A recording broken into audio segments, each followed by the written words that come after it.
ګرانو ملګرو، تاسو به لیدلی وي 3-4 میاشتې وشوې چې دلته دوبۍ کې د تنارونو والا خپله کې اتفاق کړی دی او د دې دپاره یونین جوړ کړی دی چې روټۍ به په 1.5 درهم خرڅوو. خودساخته او د ځانه ګراني یې جوړه کړې ده. ظلم دی کوي یې. بل یې د روټۍ د ګرانولو سره د روټۍ وزن هم کم کړه. پخوا که سړي یوه خوړه نو اوس به 2 خوري. تاوان یې ډبل شوه. اوړه هم د 3rd کلاس استعمالوي چې بیخي د خوړلو نه وي. هم د دې له وجې خدای تعالی د غریبانو آواز واورېده او هم د دې ظالمانو په مقابل کې یو بل پښتون ورور د روټۍ بټۍ او دکان واچوه او سرعام یې پې ولیکه چې روټۍ هر چاته په 1 درهم. روټۍ هم غټې دي او خوند او رنګ یې هم زیات دی.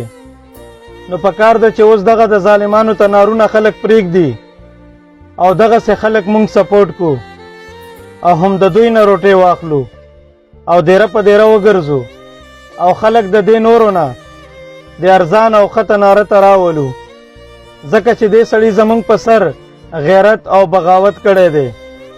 بل یې ریټ هم مناسب ده. تنور یې دوبۍ هاورلانس کې ده. دلته چې مونږ راغلی یو نو د ټولو غریبې دي. هیڅوک هم مالداره نشته. هر سړی خواري او مزدوري کوي چې 2 روپۍ 3 وګټم. دوی ظالمان دي. مخکې زمونږ سره بل آپشن نه و. اوس خو شکر ده دغه ارزان تنور شته دی.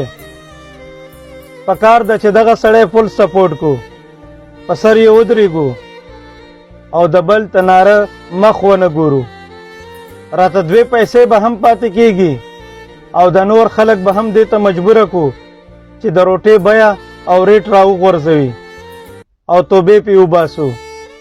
بل د دغسې نور رونه راپاسي او د دوی په مقابله کې د یو څو نور تنارونه پرانیزي چې د دې ظالمانو بیا څوک نوم قدرې وانخلي. بل دغسې هم مونږ کولی شو چې یو څو وخته عربي خبوس او بریډ وخورو.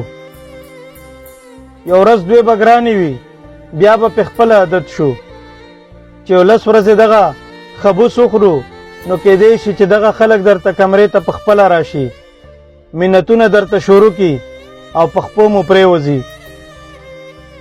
دوی زمونږ دپاره یونین جوړ کړی دی، خو خدای خبر چې مونږ به په جمع د دوی خلاف دغسې یونین کله جوړوو.